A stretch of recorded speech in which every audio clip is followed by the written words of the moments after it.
about them. I had a letter from him yesterday, and he says that after 40 years he knows nothing about them, and they know as little about us. East and West, the circulation of the blood is different." "Hasn't 40 years altered the circulation of your friend's blood?" "Not a jot," replied Sir Lawrence. "It takes 40 generations. Give me another cup of your nice Turkish coffee, my dear. What does Michael say about the general strike?" "That the government won't budge unless the TUC withdraw the notice unreservedly." "Exactly. And but for the circulation of English blood, there'd be a pretty mess, as old Forsyte would say." "Michael's sympathies are with the miners." "So are mine, young lady. Excellent fellow, the miner, but unfortunately cursed with leaders. The mine owners are in the same case. Those precious leaders are going to grind the country's nose before they've done. Inconvenient product, coal. It's blackened our faces, and now it's going to black our eyes. Not a merry old soul. Well, goodbye. My love to Kit, and tell Michael to keep his head." This was precisely what Michael was trying to do. When the Great War broke out, though just old enough to fight, he'd been too young to appreciate the fatalism which creeps over human nature with the approach of crisis. He was appreciating it now before the Great Strike, together with the peculiar value which the human being attaches to saving face. He noticed that both sides had expressed the intention of meeting the other side in every way, without, of course, making any concessions whatever, that the slogans, "longer hours, less wages," "not a minute more, not a bob off," curtsied and got more and more distant as they neared each other. And now, with the ill-disguised impatience of his somewhat mercurial nature, Michael was watching the sober and tentative approaches of the typical Britons, in whose hands any chance of mediation lay. When, on that memorable Monday, not merely the faces of the gentlemen with slogans, but the very faces of the typical Britons, were suddenly confronted with the need for being saved, he knew that all was up, and returning from the House of Commons at midnight, he looked at his sleeping wife.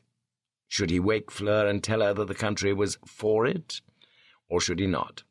Why spoil her beauty sleep? She would know soon enough. Besides, she wouldn't take it seriously. Passing into his dressing-room, he stood looking out of the window at the dark square below. A general strike at 12 hours' notice.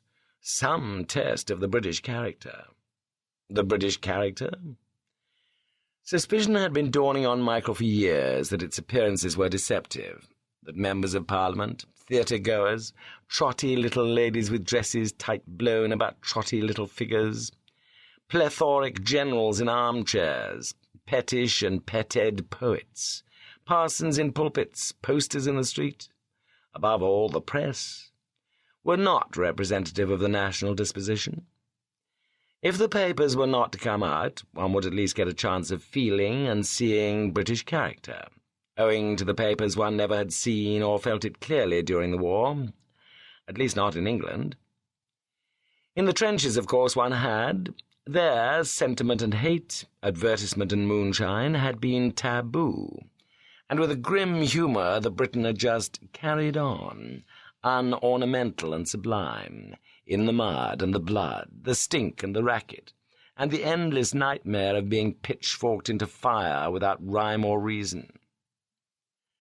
The Briton's defiant humour, that grew better as things grew worse, would, he felt, get its chance again now.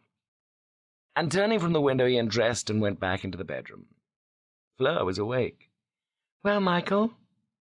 "The strike's on." "What a bore." "Yes, we shall have to exert ourselves." "What did they appoint that commission for and pay all that subsidy if not to avoid this?" "My dear girl, that's mere common sense. No good at all." "Why can't they come to an agreement?" "Because they've got to save face. Saving face is the strongest motive in the world." "How do you mean?" "Well, it caused the war. It's causing the strike now. Without saving face, there'd probably be no life on the earth at all by this time." "Don't be absurd." Michael kissed her. "I suppose you'll have to do something," she said sleepily. "There won't be much to talk about in the house while this is on." "No, we shall sit and glower at each other and use the word formula at stated intervals." "I wish we had a Mussolini." "I don't. You pay for him in the long run. Look at Diaz and Mexico, or Lenin and Russia, or Napoleon and France, or Cromwell."